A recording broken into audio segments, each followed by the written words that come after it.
Oh, don't want that yes just yet. Hello, everybody, and welcome.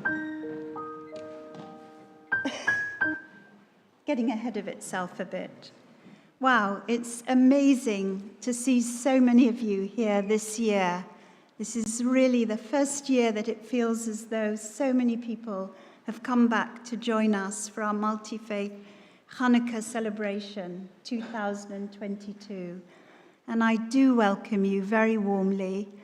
You didn't need to brave the snow, but you might have braved the warmer weather and the rain that came down earlier. Well, we have some special guests with us today, not just all these children who are here in the front row waiting for their latkes and donuts. And I'm going to introduce our special guests in a few moments. But first, I think I'm right in saying that this is our 13th year of welcoming people to this big multi-faith Hanukkah celebration. So that makes it, within our own Jewish life cycle, our bar and bat mitzvah year, a special celebration and even better refreshments.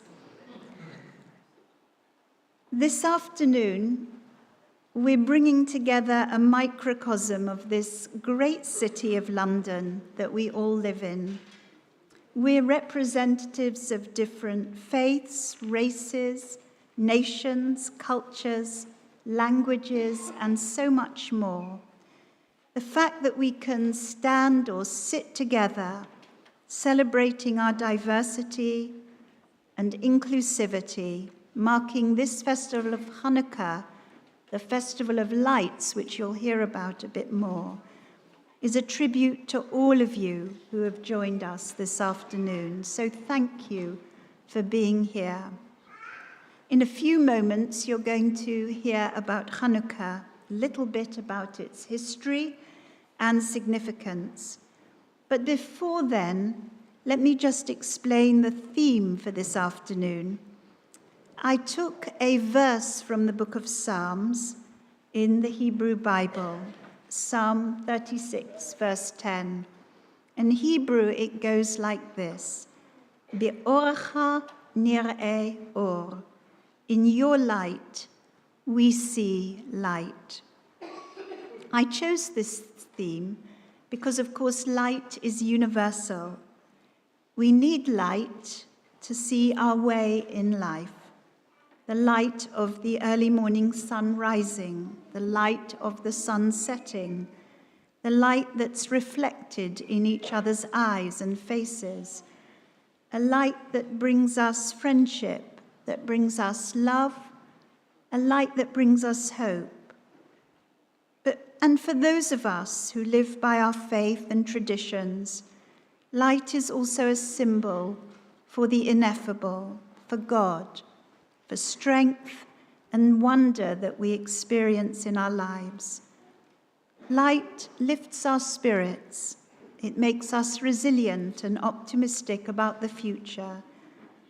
And although we may live in dark times, our hope is that by coming together, building these friendships, these networks among our different faiths, races, nations, languages, beliefs, we can build a stronger society and a better world for everyone.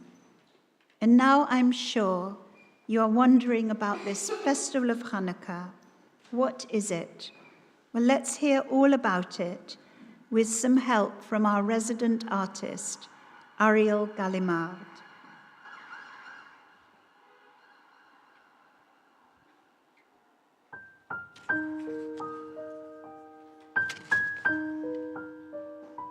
The history of the festival of Hanukkah stretches back over 2,000 years to a time of complex religious, political, and social circumstances, perhaps not unlike our own era, of those who want to build bridges of dialogue and those who want to maintain a more extreme or withdrawn position in society.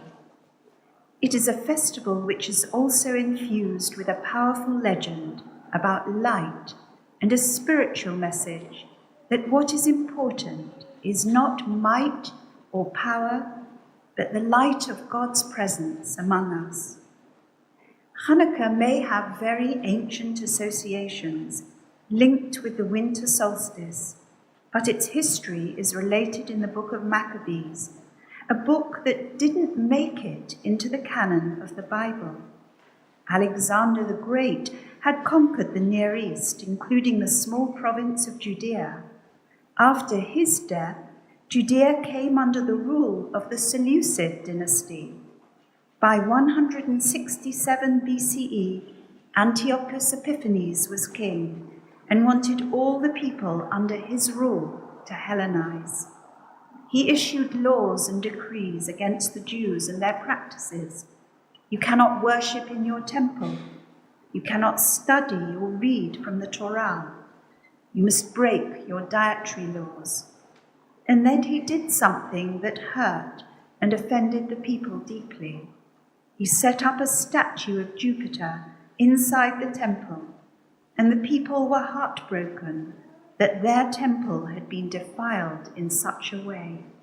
They fled to the mountains and lived in caves round about Jerusalem.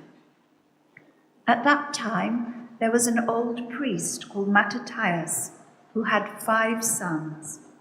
So enraged was he by this state of affairs that he vowed to liberate Jerusalem and reclaim the temple from its defilement. When he died, his son Judah the Maccabee took over. It took many years before the small Jewish army defeated Antiochus's armies, recaptured the temple, and rededicated it with a festival that lasted 8 days. Many centuries later, The rabbis of the Talmud retold the story of Hanukkah with a legend about a vial of oil, its seal unbroken, just enough for one day. But a miracle occurred, and the light burned for 8 days. Since that time, the Jewish people have celebrated 8 days and nights of Hanukkah, the festival of dedication, recalling the dedication of the temple. This story is told from generation to generation, each year at this season, as we light the candles on the Chanukkah and recall the miraculous survival of our people. But for all of us here, representing different faiths and cultures, different races and nationalities, its central theme of light in the midst of darkness is a universal theme. The light represents the light of creation, the light of the wintry sun we see first thing in the morning, warming the frost on the ground, or the light of a glorious sunset that concludes our day. It is the light of learning and illumination when we learn something new, the light of the warmth of friendship and companionship when we are lonely. And it is the overflowing light of hope in a future when all God's creatures will be blessed with greater love and understanding. As it is written in the prophet Zechariah, read at this season, "Not by might, not by power," says the prophet Zechariah, "but by my Spirit," says the Eternal One of hosts.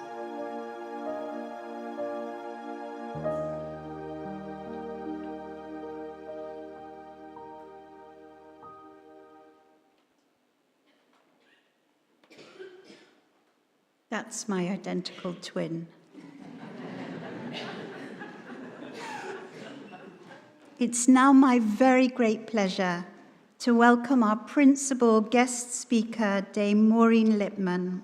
What a wonderful pleasure and honor to have you with us, together with Adam and Ava and other members of the family. And we send our love to Tina and Sasha. Dame Maureen was born in Hull and trained at the London Academy of Music and Dramatic Art. From 1971 to 1973, she began her professional life in Laurence Olivier's company at the Old Vic. She is very well known to us all on stage and television in numerous West End productions, which include Doctor Who, Coronation Street, and Smiley's People, as well as in her own TV shows, and she presents documentaries. Dame Maureen is also a writer and columnist and has written 10 autobiographical books with a new collection, It's a Jungle Out There. She has just performed in a one-woman play, Rose, by Martin Sherman at Park Theatre, and we are hoping that she won't be too quickly snapped up again, as you will be presenting a wonderful concert here, organized by our Director of Music, Kathy Heller-Jones, at the LJS in March next year, to which all of you are invited. There is much more I would like to say about Dame Maureen, but I want to leave you, Dame Maureen, time to address us. It's a real privilege and honor to welcome you to our synagogue with your family once again, and to know that we're now in for a real treat. Please welcome Dame Maureen.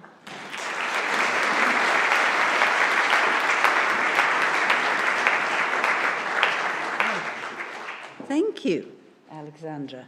I feel like saying thank you for having me, which was something that in Hull was always, you were always told you had to say that as soon as you left the party. And you were going to say, it was on the tip of your tongue to say it, when your mother said, "What do you say?" And all you wanted to say was, "Where's my going home present," frankly. there seems to be a lack of jokes. It's politically incorrect to make jokes. We have to be very careful. And I'm going to be very careful. But I am going to start with a joke. And I don't think it will offend anybody. So don't look worried, Adam. It occurred to me because there was a misunderstanding recently over words, and it reminded me so much of this joke, which I loved when I was young, and it was about a toastmaster.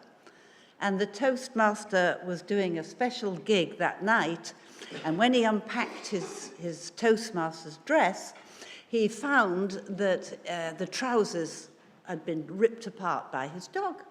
And he was too late to go and get into John Lewis. It was closed, and he found a little Yiddish tailor. Of course, there's always a little Yiddish tailor. And he made him a pair of trousers that fitted like a glove in an hour and a half. Hecklers are welcome, don't worry. And he went off to his engagement, and he said to the man, look, he said, you've done a wonderful job on the trousers. Wonderful. He said, I've got a ticket here for a big do tonight at the Guildhall. Come along and be my guest.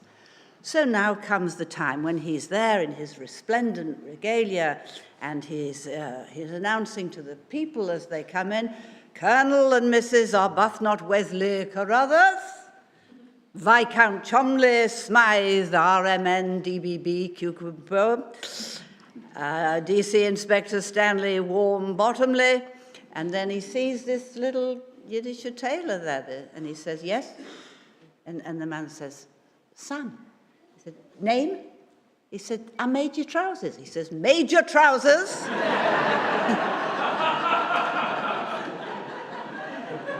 Anyone offended, please see me afterwards.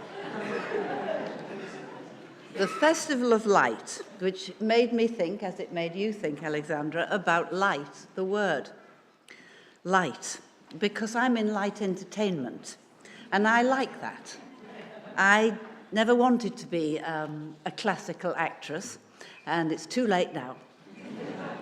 Oh, yes, it is. It's the panto season, as you know.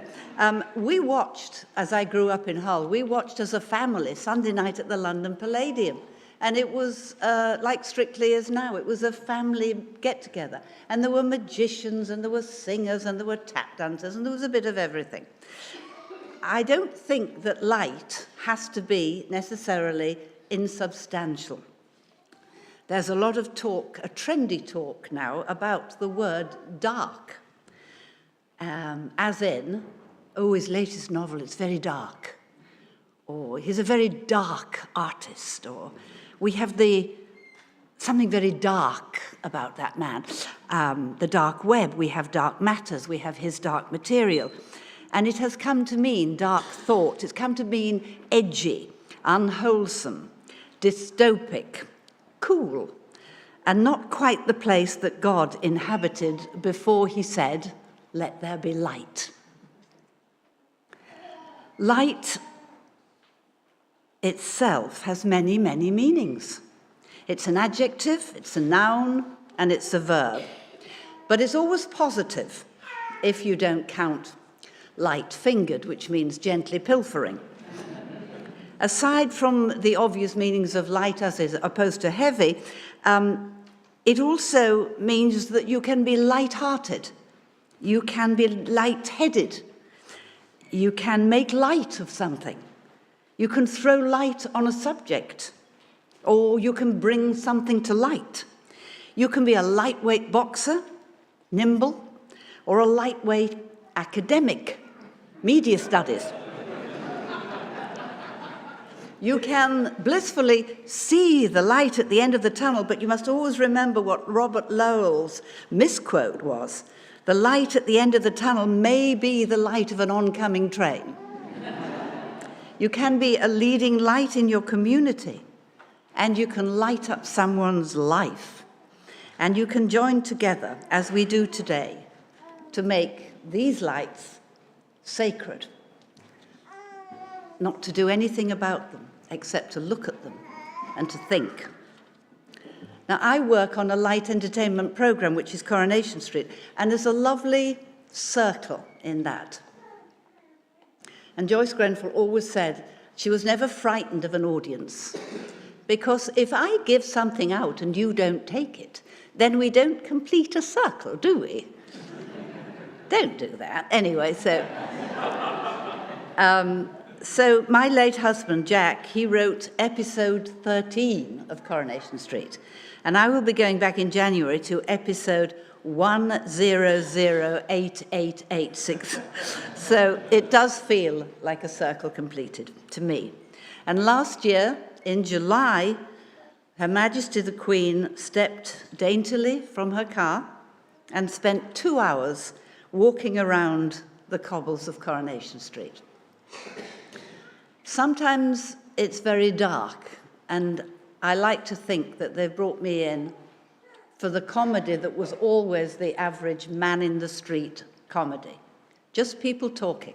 And I'm always saying to them, you don't need to have all these murders. It's just one street. You know, just have me and Audrey and Patty and Claire. Just have us talking about Donald Trump's hair. That's all Coronation Street ever was. So I can't believe that it was only last year that the Queen said to me about my dog, "Is he a good actor?" And I said, "Well, Mum, I carry a lot of liver in my underwear." I like Chanukkah. I like it because it's part of a continuous circle of rituals which define our year. Because otherwise it's always Friday and it's always January. And it can't be 2023. And the Queen and Angela Lansbury can't have gone. And I can't possibly have a dodgy hip. And Dick Van Dyke can't possibly be 96. So I think one of the most beautiful words in the English dictionary is twilight. And twilight means two lights. The end of the day and the beginning of the night. And you'll all be going out into the twilight when you leave here. And please be very careful with all those steps. I'm thinking that Christmas crackers, the making of Christmas crackers, must be very difficult now with what I said at the beginning, you know, the woke vision of humour. But I rather like this one. How does King Charles sign his letters? The artist formerly known as Prince.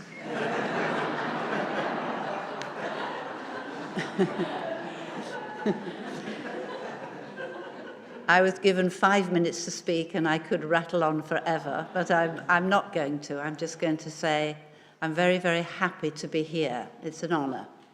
And on with the service. Thank you all.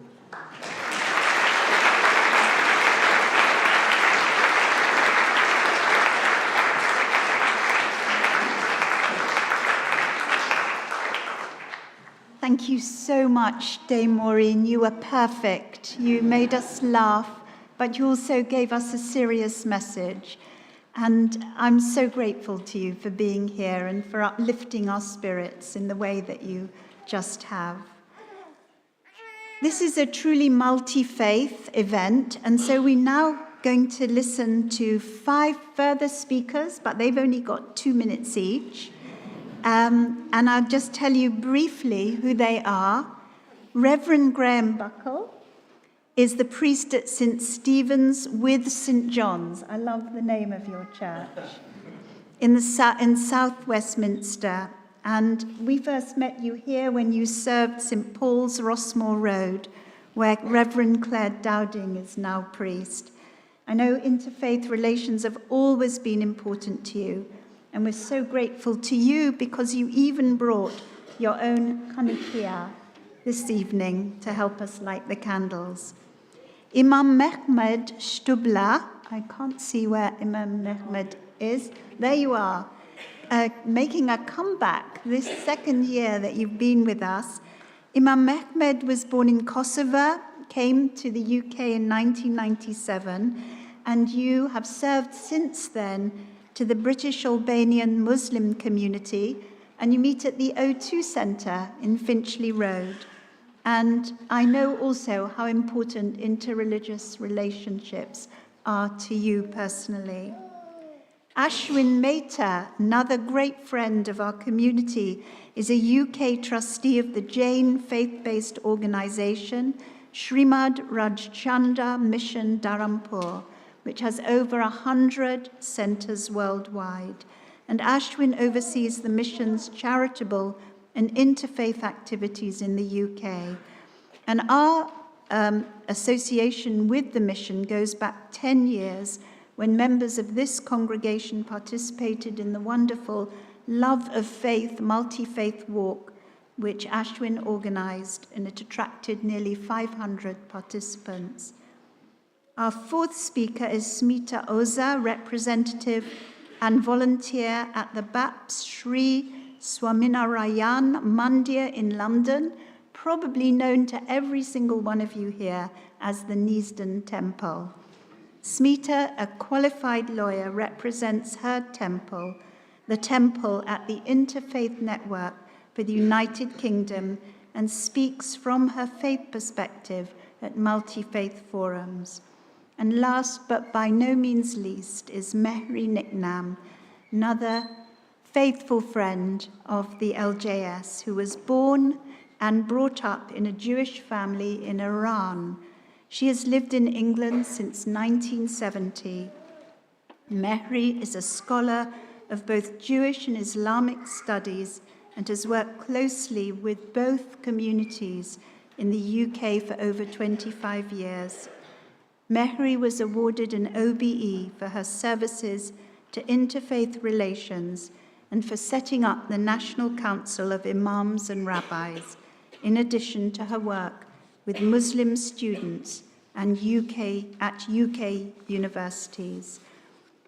I now invite Reverend Graham. I'm not going to say anything else, so if you just follow on one from the other. Thank you so much. Thank you very much. And thank you very, very much, Rabbi Alex. I think I came to the first one, actually. And I was wondering really what I could possibly say, really. You all know, I'm sure, the significance of light to Christians. So I'm actually going to offer just three things for you, two of them secular, one from my Christian tradition, for you just to have a think about. The first is, while I was on silent retreat, I was reading the latest copy of Amnesty International, and I was really, really moved by the use of light in modern technology, i.e. that. And demonstrators by women who held their phones up in Hong Kong. It was a vigil in Hong Kong.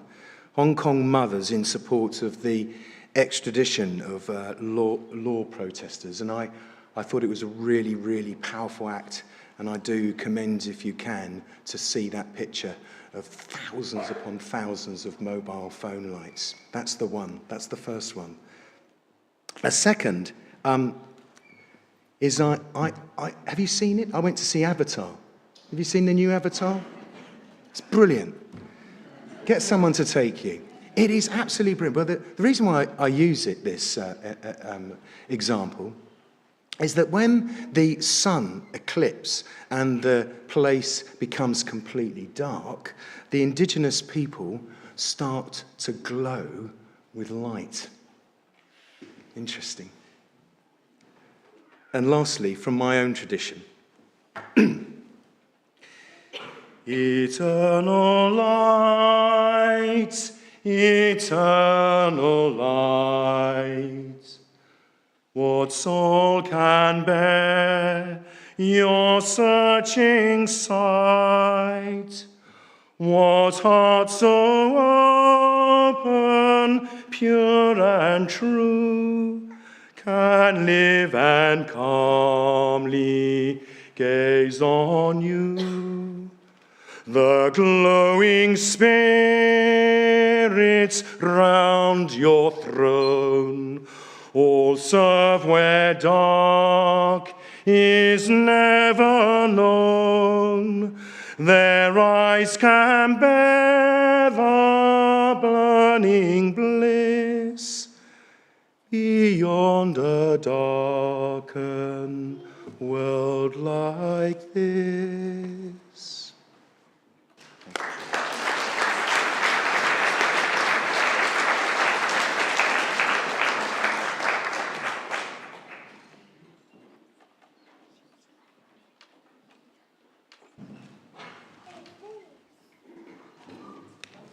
Good evening.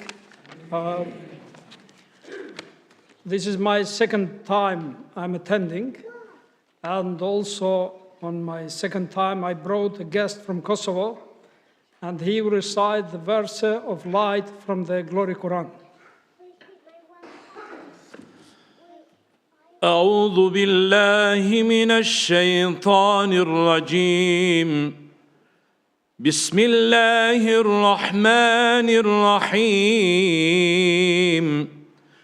الله نور السماوات والأرض مثل نوره كمشكاة فيها مصباح المصباح في زجاجة الزجاجة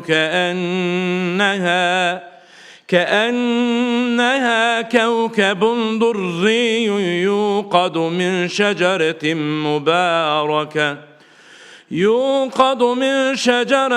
مباركة زيتونة لا شرقية ولا غربية يكاد زيتها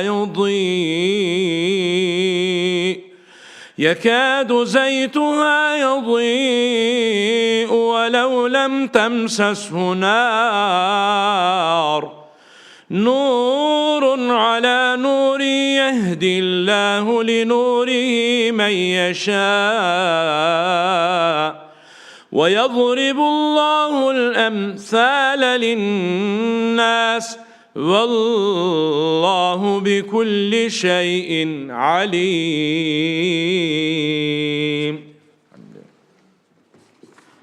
Now I'm going to translate what he recited from the Glory Quran. In the name of Allah, the most merciful, the most beneficent.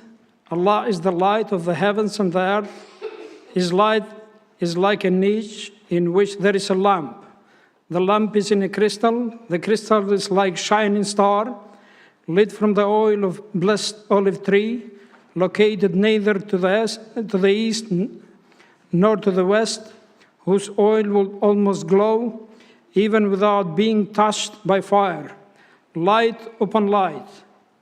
Allah guides whoever He wills to His light, and Allah sets forth parables for humanity, for Allah has perfect knowledge of all things. A very short comment about this verse of Quran, because the light is one of the 99 names of Almighty God, which are mentioned in the Glory Quran. And also one of the chapters from 114 chapters in Quran is named chapter of light. And this is the special verse which has the meaning about the light and the true light which comes from Almighty God. And also there are different, more than 50 interpretations of the light from the commentators of the Glory Quran. But the main reason is to understand that the real light, it comes from Almighty God. And we compare, for example, the light which is limited, which is made by humanity, and the light when it comes from Almighty God, like the light of the sun, and the light which is from humanity, they have limitations.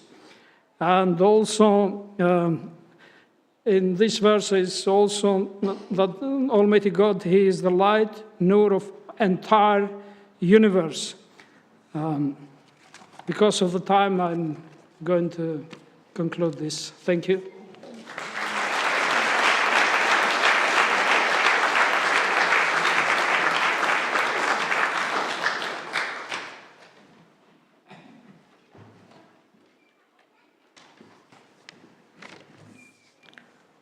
Good evening, everyone. Dear Rabbi Alex and everyone at the Liberal Jewish Synagogue, thank you for inviting me to speak today. And it's with fondness and gratitude that I recall 10 years ago we were all here. I've got a few more white hairs now, but I recall the Love of Faith walk where hundreds of participants were very, very warmly welcomed in this beautiful space. So the words, "In your light, we see light," are deeply beautiful. In the Jain tradition, I very much relate the words to the profound relationship between the enlightened spiritual master, the guru, and a sincere devotee. A true guru carries the light of truth, knowledge, and unconditional love, and imparts this to a true seeker who has a firm desire to be free from the darkness of ignorance. For Jains, this dark, deluding veil of ignorance has existed for lifetimes and relates to the struggle to overcome our own inner vices, such as anger, ego, deceit, and greed, which are considered to be at the roots of all of our conflicts. With guidance from the enlightened guru, each of us can realize our true luminous nature, that of the pure, peaceful, and powerful soul, and experience a state of love and everlasting bliss. I am grateful to my spiritual master, Pujya Gurudev Shri Rakeshji, and his guru, Srimad Rajchandraji, for their guidance and grace, which has resulted in me coming into contact with such wonderful souls like Rabbi Alex and many other special faith leaders who warmly share their spiritual celebrations with others. As their inner light of friendship has touched us, may we all be inspired to brighten the lives of all those around us. So on behalf of Srimad Rajchandra Mission Dharampur and the Jain community, I wish you all a peaceful and enlightening Hanukkah. Thank you.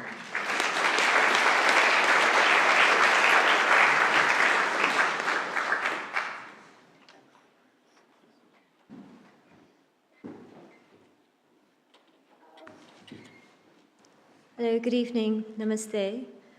On behalf of our Board of Trustees and our sadhus and devotees from the B.A. Pierce Swaminarayan Mandir, I would like to bring you a message of love, prayers, and good health. On today's message of "In your light, we see beautiful light of the Menorah. We see God's presence in our lives. This light illuminates our houses, just like the Hindus celebrate Diwali by lighting the candles in our homes. Hanukkah is celebrated to commemorate the victory of good over evil. The celebration is a reflection of victory, of light over darkness, knowledge over ignorance, good and hope over despair. Where there is light, we see beauty of everyone around us, and what surrounds us, we experience love and goodness in all our fellow human beings. I would like to thank Rabbi Alexandra for allowing me to be here today on a very happy occasion, and also on behalf of the multi-faith Hanukkah celebration in this beautiful liberal synagogue today. The temple will look forward to welcoming you all and making our relationship stronger. Thank you. Namaste.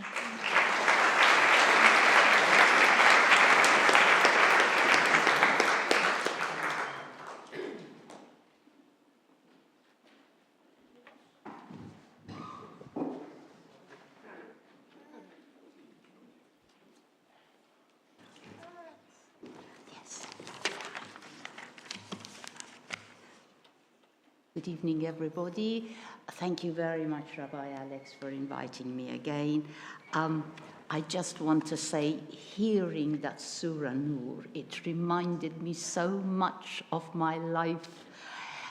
You know, this sentence, Allahu nuru samawati wal araz, the Lord is the light of the firmament and the earth. That was something. So what I am going to read to you actually is in a way related, based on long experience that I've had of LJS and its interfaith program, I knew there would be very little that I could add to what has already been said. Therefore, I decided to speak about the kind of experience that taught me the principles that decades later I came to call in this country Muslim-Jewish interfaith. I am going to read a very short poem, basically 2 lines, by one of the greatest Sufi masters of Iran. No, not Rumi. This one is 200 years earlier. He was 11th century. And his name was Abu Sa'id Abul Khair. He is very well known in the East, Mashriq, the light part, as we call it, but not so in the West, sadly. And what you need to just be aware of is that the Sufis, what they call the beauty of the face, is actually light. So what they meant and what it says in this poem, when they behold your countenance, it doesn't mean they see your face. What we say is that the seeker suddenly becomes enlightened by all his or her being, the body, the soul, the spirit, everything, and what it experiences is the numinous. So the poem, which is very short, and I'm going to read it in Persian because it is so beautiful, and then I will give you my own translation because he's not translated in English. راه تو به هر روش که پویند خوش است، وصل تو به هر جهت که جویند خوش است، روی تو به هر دیده که بینند نکوست، نام تو به هر زبان که گویند خوش است.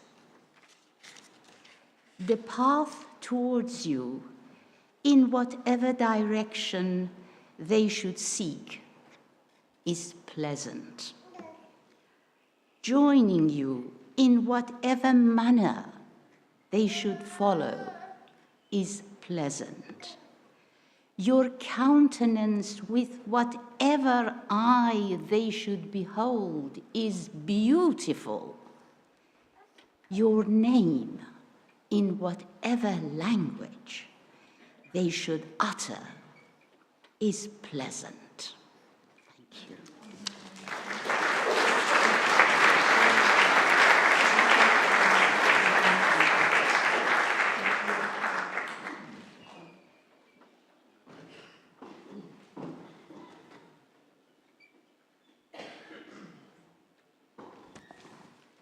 Thank you all so much for all the words that you've brought, all the feeling, the spirit that you've brought in different ways. And I hope that when we repair after the candle lighting, the little song, you'll add your voices to these beautiful poets about light, all of them. It's so important that we share our traditions, our beliefs, our languages, and to hear that lovely, beautiful poem, Mary, at the end, it was perfect. Thank you. So I am going to hand over to my colleague, Rabbi Igor, now for the special lighting of the Chanukiot, the candelabras. I'm going to also read out before then the names of those who are lighting candles. So I would like to invite to come and light the 2 candles. It's the second night of Hanukkah tonight. Dame Maureen and Ava to light the first candle, which we'll do in a minute. Our wonderful MP, Karen Buck. And Karen, I wonder whether I could invite Rebecca and Ruth and Rebecca, to come and help you light the candles with you. So that's there.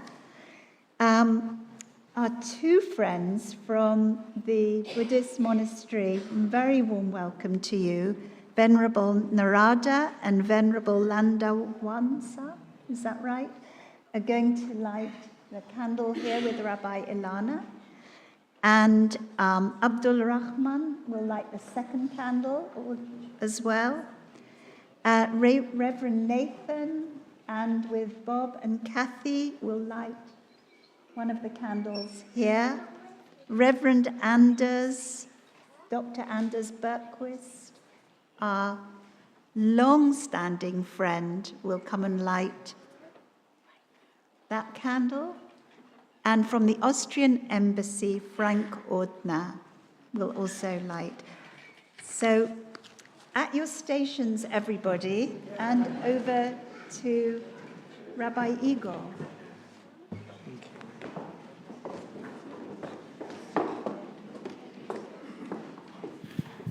So Rabbi Harold Kushner wrote a book, and this book is entitled Why Bad Things Happen to Good People. And in it he reflects on theodicy, on why do righteous suffer. And in it there is one paragraph that spoke to me very much. He said, many people ask questions. When the world is too dark, why doing good at all? Because it's so dark that it doesn't make any sense to do. And the answer he gives is, I think, beautiful, because without you, without your little light, it will be even darker. And what we are going to do now is metaphorically to add a little light. And we will begin with lighting a shamash, our helper candle, which always located at a different level from others. And this will be our helper candle, a shamash in Hebrew. And then we will spread the light from shamash to other shamashim by the use of these other helper candles. And while we are doing so, I was very inspired by one of our speakers. While we are spreading the light, maybe what we should do is you should take your phones out and turn on your lights on your phones. And you can put whatever reason to do so as you want. Only when we light, let's do it together. But before, let's first light the only central candle. Then we say the two blessings, and then we will light other candles. Please note that the candles should be lit from left to right. Left candle first, and then right.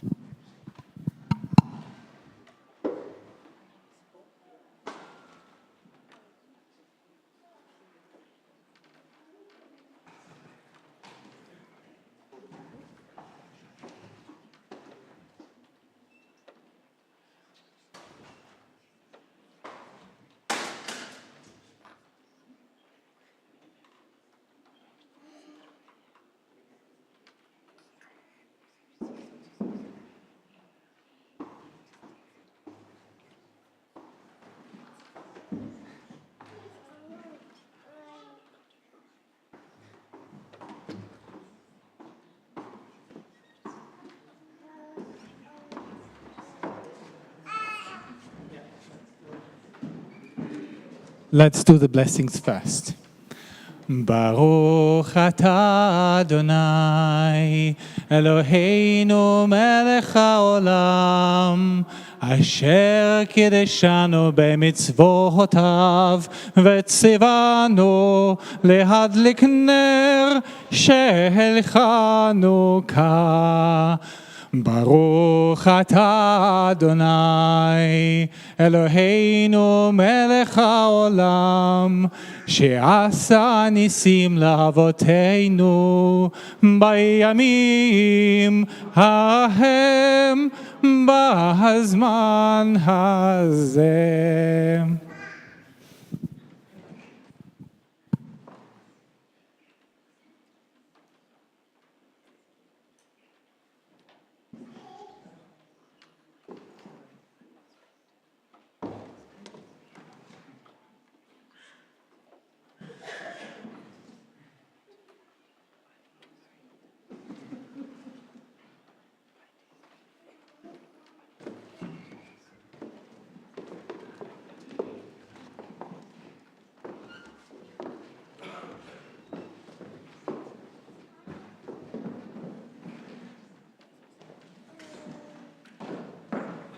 let's read this, and let's read this together in English. We kindle these lights in remembrance of the wonderful deliverance you performed for our ancestors. During all days of Chanukkah, these lights are sacred. We are enjoined not to use them, but only to gaze upon them, so that their glow may move us to give thanks to your wonderful acts of deliverance.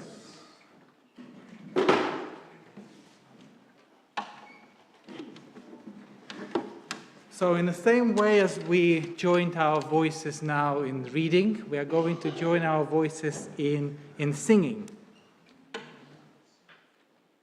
So first, let's learn the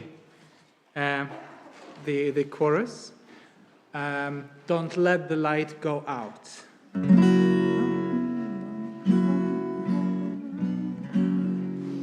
Repeat after me. Don't let the light go out. It lasted for so many years. Together. Don't let the light go out. It lasted for so many years. Don't let the light go out. Let it shine through our love and our tears. Good. Light one candle for the Maccabee children. With thanks their light didn't die. Light one candle for the pain they endured when their right to exist was denied. Light one candle for the terrible sacrifice justice and freedom demand. Light one candle for the wisdom to know when the peacemaker's time is at hand. Don't let the light go out. It lasted for so many years. Don't let the light go out. Let it shine through our love and our tears. Light one candle for the strength that we need to never become our own foe. Light one candle for those who are suffering pain that we learned so long ago. Light one candle for all we believe in. Let anger not tear us apart. Light one candle, bind us together with peace and the song in our hearts. Don't let the light go out. It lasted for so many years. Don't let the light go out. Let it shine through our love and our tears. And life, what is the memory that's valued so highly that we keep it alive in the flame? What the commitment for those who have died. We cry out, they have not died in vain. We have come this far, always believing that justice will somehow prevail. This is the burden, this is commitment, and this is why we will not fail. Don't let the light go out. It lasted for so many years. Don't let the light go out. Let it shine through our love and our tears. Don't let the light go out. It lasted for so many years. Don't let the light go out. Let it shine through our love and our tears.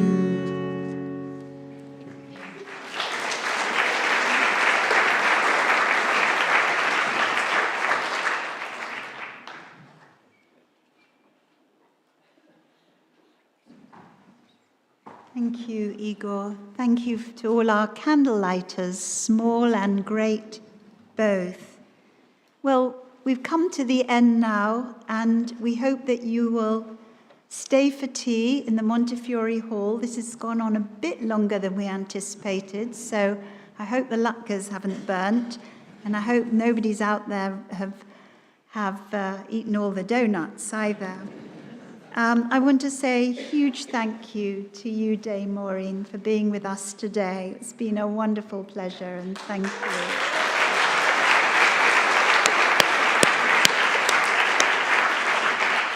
And my appreciation to our 5 speakers, to Reverend Graham, where he's gone over there, to Imam Mehmed and to your colleague for chanting the Surah.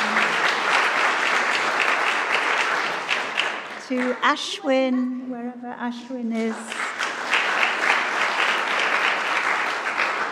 To Smita for joining us from the Muslim Temple. To Mary as well.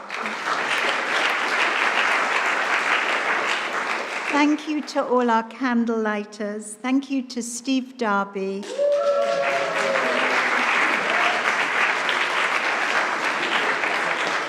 Steve, together with Alice Short in our office upstairs, collated the extensive guest list, and really they were the master and mistress minds who brought this whole event together. So thank you to them both. Thank you to all our volunteers in front of the scenes, behind the scenes, from the LJS here today. I know I've missed somebody out. Please forgive me. But above all, thank you to all of you who are attending this afternoon. Now, immediately after this, Bob and Anne Kirk, together with Susanna Alexander, will give you a tour of the sanctuary, which will include our Holocaust Memorial, which you can reach through those 2 doors there. And any door, those 2 doors and that door will take you to the Montefiore Hall for refreshments. And I'd like to thank our guests from Neasden Temple who brought samosas and sweets as well. Yeah. Let me just see what's coming up next. Thank yous, all my thank yous.